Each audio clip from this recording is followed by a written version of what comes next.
Comme tous les soirs depuis mercredi, des dizaines de milliers de manifestants envahissent la place de la mairie.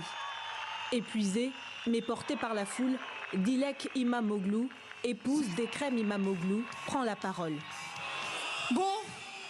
Ils ont arrêté Ekrem et ne se rendent même pas compte que pour des millions de personnes, c'est une décision injuste et illégale. Mais ils apprendront. C'était très dur aujourd'hui pour nous tous.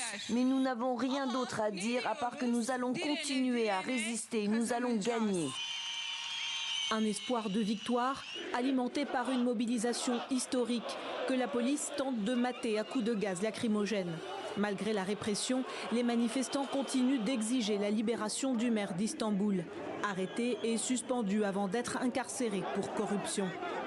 Principal opposant au président turc Recep Tayyip Erdoğan, Ekrem İmamoğlu devait être investi comme candidat à la présidentielle de 2028. Son parti, le CHP, a maintenu une primaire symbolique en signe de solidarité. 15 millions d'électeurs ont participé en sa faveur, dont plus de 13 millions de personnes extérieures au parti, selon le premier décompte de la municipalité. J'ai voté parce que je veux que mes enfants connaissent des jours meilleurs. Nous attendons du gouvernement qu'il revienne sur cette erreur. Nous voulons que la justice fonctionne et décide de manière indépendante.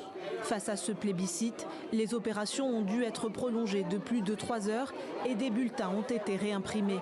Depuis sa prison de Silivri à l'ouest de la capitale, l'intéressé a salué cette nouvelle et promet, selon ses mots, que la nation donnera à ce gouvernement une gifle inoubliable.